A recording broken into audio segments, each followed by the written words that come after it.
Hello everyone, my name is Riddhi. In series में हम लोग समझ रहे हैं कि पीएसआर ऑप्शनल हमें कैसे प्रिपेयर करना है।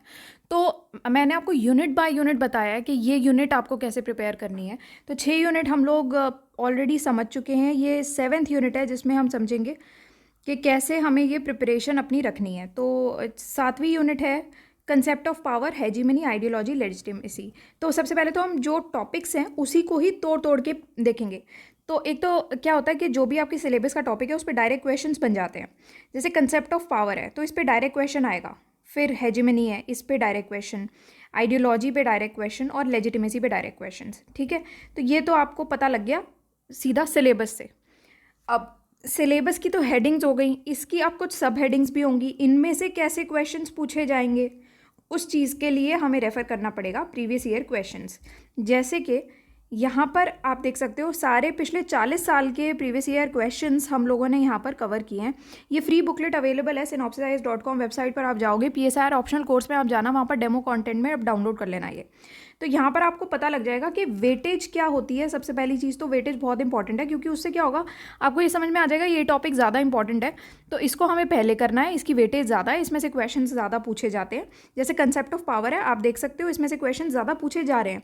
2022 में भी पूछा गया था, 20 में, 19 में, 18 में 2 क्वेश्चन यहाँ से पूछ लिए गए थे, 2016 में, 15 में। तो आपको क्लियरली पता लग गया है ये कि बहुत ज़्यादा क्वेश्चंस इस टॉपिक में से आ रहे हैं, कंसेप्ट ऑफ पावर में से। तो ये तो मुझे करके जानी ही है। फिर किस टाइप के क्वेश्चंस आएंगे वो चीज़ हमें पता लगेगी अगेन प्रीवियस ईयर क्वेश्चन से, ताकि आप उन्हीं लाइंस पे अपनी प्रिपरेशन रखो। तो यहाँ से एक तो हमें वेटेज पता लगी, दूसरा हमें पता लग गया रिपीटिशन ऑफ क्वेश्चंस। तो ये क्वेश्चंस हम पहले करके जाएंगे। फॉर एग्जाम्पल हैना अरेंट का क्वेश्चन 2019 में पूछा गया था। उसके बाद हैना अरेंट का क्वेश्चन 2016 में भी पूछा गया, 2014 में भी पूछा गया है, फिर 2012 में भी पूछा गया। तो आपको क्लियरली यहाँ पर देख के पता लग सकता है कि हैना अरेंट पर कितने सारे क्वेश्चंस आ रहे हैं रिपीटेडली। ठीक है, 2003 में भी फिर पूछा गया। तो रिपीटेडली इस पर क्वेश्चन आए हैं तो आपको पता है क्लियरली ये हैना अरेंट का टॉपिक तो आपको प्रिपेयर करके ही जाना पड़ेगा। फिर पावर के ऊपर डायरेक्ट क्वेश्चंस आए हैं कि nature and meaning of power, basis of power, relationship between power, authority, legitimacy. तो रिपीटेड थीम्स हैं, ये सारी रिपीटेड क्वेश्चंस है। कई क्वेश्चन तो बिल्कुल वर्ड टू वर्ड भी रिपीट हो जाते हैं। इसी वजह से प्रीवियस ईयर क्वेश्चंस हमारे लिए इंपॉर्टेंट हो जाते हैं। तो रिपीटेशन हमें पता लग जाती है, हमें पता लगेगा कि हमें कंसेप्ट ऑफ पावर में भी इन सब हेडिंग्स में हमको काम करना है। तो ये सारी सब हेडिंग्स हम लोग प्रिपेयर करेंगे। वो चीज़ हम लोग ऑलरेडी करके देते हैं, तो वो मैं आपको बता भी दूंगी। अगर आप खुद से प्रिपेयर कर रहे हो तो सारी चीज़ें सब हेडिंग्स में आपको बता दूंगी। तो अब नेक्स्ट चीज़ हो गई आपकी सब हेडिंग्स आपको प्रीवियस ईयर क्वेश्चन से और सिलेबस के टॉपिक से, इन दोनों चीज़ों से आपको सब हेडिंग्स का पता लग गया। अब कुछ सब हेडिंग्स ऐसी भी होंगी जो यूपीएससी पहली बार पूछ लेगा, है ना, कि आज तक पिछले 40 सालों में नहीं पूछा है। ऑल्दो जो चीज़ 40 सालों में नहीं पूछी है वो अगर पूछ ली यूपीएससी ने तो वो सभी के लिए न्यू टॉपिक होगा, ये आपको समझना पड़ेगा। तो 99% ऑफ द टॉपिक्स जो यूपीएससी पूछ रहा है वो रिपीटेड है, उन्हीं टॉपिक्स में से आ रहा है, वो आपको पहले प्रिपेयर करके जाना है। रादर वो एक क्वेश्चन के लिए अगर आप मगजमारी करोगे बहुत ज़्यादा तो फिर क्या होगा कि आप उसी लूप में फंस जाओगे और बाकी जितना ऑलरेडी जिसमें से पूछा जा रहा है उसको आप प्रिपेयर नहीं कर पाओगे टाइम से। तो इसलिए उस पर ज़्यादा ध्यान दो जो सिलेबस में है, प्रीवियस ईयर क्वेश्चंस में कवर्ड है। अब जो ऐसी सब हेडिंग्स हैं जिसमें से यूपीएससी पूछ सकता है क्वेश्चन, वो सब हेडिंग्स हमें कहाँ मिलेंगी? तो बेसिकली आपको ये देखना कि प्रोबेबल क्वेश्चंस हमें कहाँ पर मिलेंगे। प्रोबेबल क्वेश्चंस हमें मिलेंगे और सब हेडिंग्स के सिलेबस में, कंसेप्ट ऑफ पावर में और क्या क्या आएगा, वो चीज़ हमें ऑथेंटिक बुक से मिलती है। जो बुक्स कोचिंग सेंटर कहती है ना आपको ये एक्स्ट्रा रेफर करनी पड़ेगी, वो चीज़ रेफर करके हमने ऑलरेडी ये सारे नोट्स प्रिपेयर किए हैं। तो हमने अपने नोट्स ना इन 4 लाइन्स पे प्रिपेयर किए हुए हैं।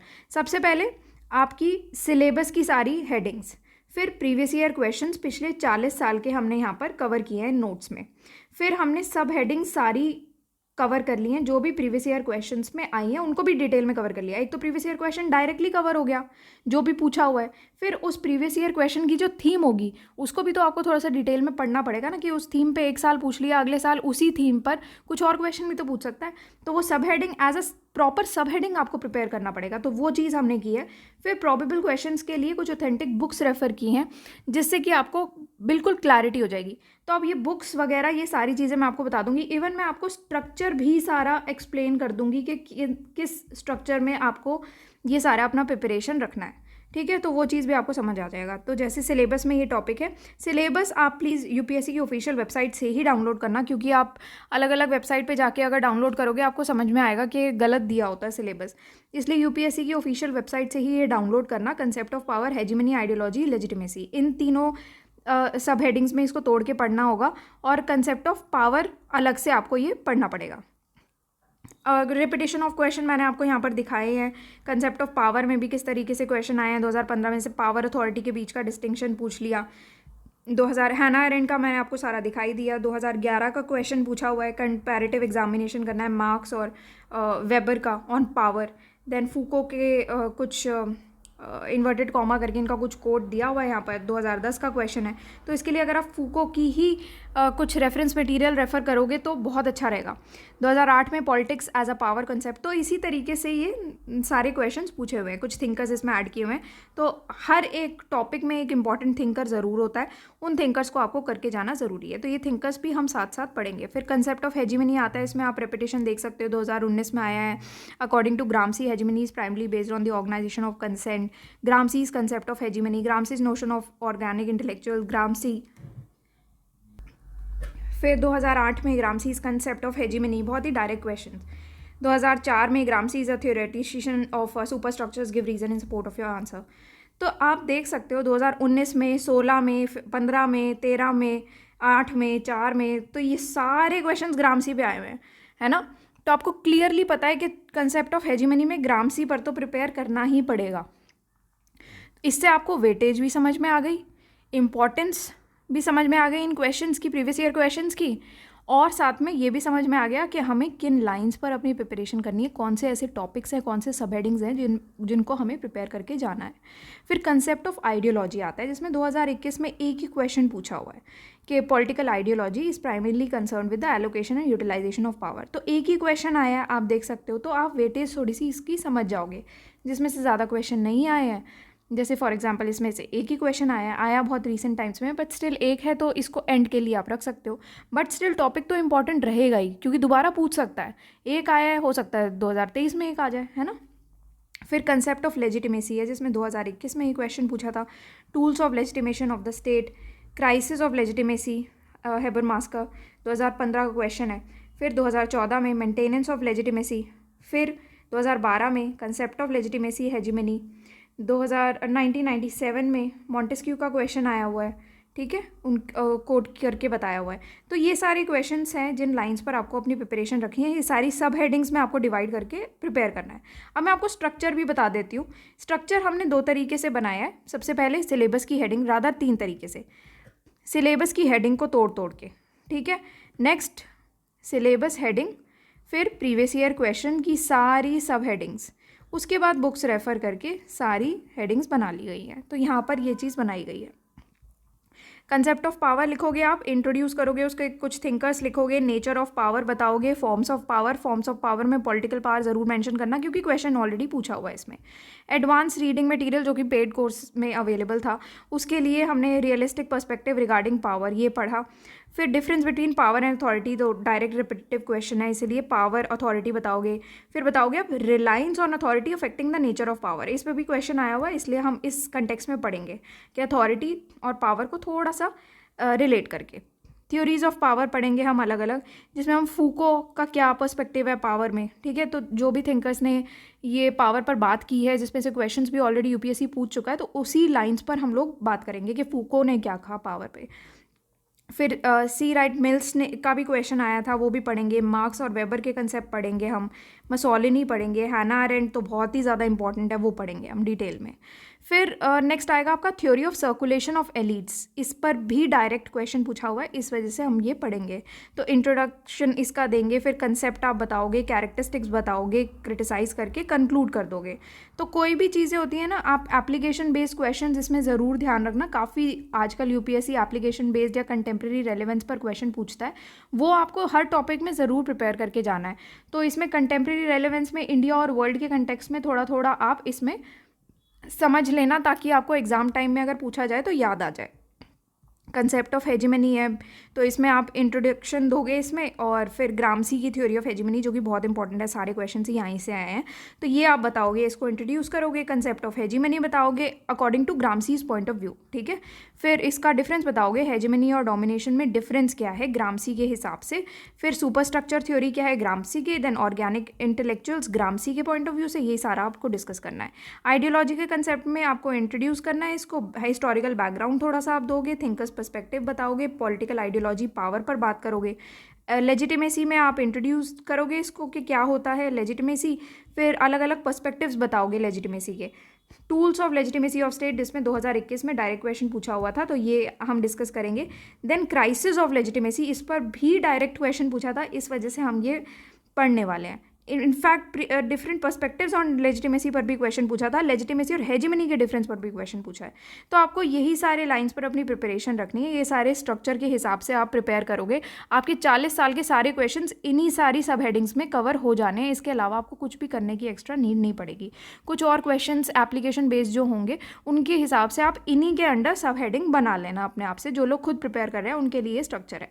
बाकी अगर आप सिनॉप्सिस आईएएस ज्वाइन कर रहे हो तो हम लोगों ने तो ऑलरेडी सारा काम करके दिया है। कुछ स्टूडेंट्स ये पूछते हैं कोर्स ज्वाइन करते टाइम के, क्या हमें इस कोर्स के साथ कुछ और रेफ़र करने की ज़रूरत है, कुछ और मटेरियल, या फिर ये काफ़ी हो जाएगा।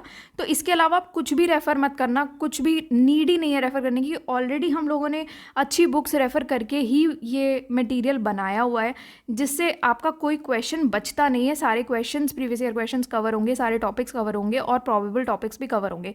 इससे ज़्यादा तो ह्यूमन कैपेसिटी भी नहीं होती याद रखने की, है ना। तो और इससे ज़्यादा अगर आ भी गया तो फिर वो सभी के लिए न्यू होगा, तो इसलिए प्लीज़ उसकी चिंता मत करना, कोई भी बुक भी रेफ़र करने की नीड नहीं पड़ेगी। अब बुक्स यहाँ पर लिखी हुई हैं तो आप ये रेफ़र कर सकते हो। जैसे पहली बुक है केशव चंद्र रथ की बुक है, काफ़ी अच्छी बुक है। इसमें से आपके इनफैक्ट पेपर 1 सेक्शन है कि जितने भी टॉपिक्स हैं, ज़्यादातर टॉपिक्स आपके इस एक किताब से कवर हो जाएंगे। बहुत ही सिंपल लैंग्वेज है और ट्राई करो सिंपल लैंग्वेज में ही पढ़ना, ज़्यादा कॉम्प्लेक्स वर्ड्स या कॉम्प्लेक्स लैंग्वेज समझने की रटने की ज़रूरत बिल्कुल भी नहीं है। वो लैंग्वेज में आपको एक्सप्लेन करना है जिसमें आपको भी समझ में आना चाहिए, एग्जामिनर को भी समझ में आए और एग्जामिनर को ये भी पता लगे कि हाँ आपको आता है, आपने इतनी सिंप्लीफाइड करके बताया है उस पूरे कंसेप्ट को कि एग्जामिनर को ये लगना चाहिए आपको बहुत क्लियरली ये कंसेप्ट पता है, ठीक है। तो इसलिए आपको बहुत ही सिंपल लैंग्वेज यूज़ करके लिखना पड़ेगा। तो political theory concepts and debates by Keshav Chandra Rath, ये रेफ़र करना, एनसीईआरटी रेफ़र करो, इग्नू मटेरियल रेफ़र करो। और बाकी हम लोगों ने कुछ रिसर्च पेपर्स भी रेफ़र किए हैं ऑल्दो, तो वो अब हर एक रिसर्च पेपर तो यहाँ पर मेंशन करना पॉसिबल नहीं है, बट आप ऑल इन ऑल ये सारे मटेरियल रेफ़र कर जाओगे तो आपका प्रिपरेशन पूरा हो जाएगा, मतलब हॉलिस्टिक प्रिपरेशन होगा। हम लोगों ने कुछ एक दो चीज़ें और रेफ़र की हैं, मैं आपको बता देती हूँ। अगर आपको मटेरियल मिले बहुत अच्छी बात है, नहीं भी मिले तो भी कोई बात नहीं, आपका अच्छा मटेरियल ही बनेगा। बेसिकली जैसे जो भी थिंकर्स हैं ना, तो हमने उन्हीं थिंकर्स की ही बुक्स लेकर और उन्होंने जो क्या कहा है वही टॉपिक्स लेकर हम लोगों ने अपने नोट्स में इंक्लूड किए हैं। ये फॉर एग्जांपल फूको ने क्या कहा है, तो फूको का ही मटेरियल लेके यहाँ पर इंक्लूड किया गया है। तो मुझे एक्चुअली मेरे पास वो सारे मटेरियल्स पड़े थे अपने ग्रेजुएशन पोस्ट ग्रेजुएशन के टाइम के, तो वो चीज़ का मैंने यूज़ करके और यहाँ पर इंक्लूड कर दिया था, ठीक है। तो अब जो लोग खुद से प्रिपेयर कर रहे हैं वो उनको अगर मिल पाए तो ठीक है, नहीं भी मिल पाए तो भी कोई दिक्कत नहीं है। आप ये अच्छी बुक्स भी रेफ़र करोगे, वो भी बहुत अच्छा मटेरियल बना देगी आपका, ठीक है। So that's all for today. बाकी this is our website synopsisias.com, यहाँ पर आप जाओगे, PSR ऑप्शनल के कोर्स में ये डेमो कंटेंट है, यहाँ पर आप क्लिक कर देना। तो ये प्रीवियस ईयर क्वेश्चंस की बुकलेट यहाँ से फ्री डाउनलोड आप कर सकते हो, और एक और यूनिट अवेलेबल होगी तो वो भी आप डाउनलोड करके रख सकते हो। इसके अलावा कोई भी इन्फॉर्मेशन चाहिए हो तो आप हमें कांटेक्ट कर सकते हो, यहाँ पर डिटेल्स दी हुई हैं। सो बाकी कुछ पूछना हो तो कमेंट सेक्शन में लिख के पूछ लेना।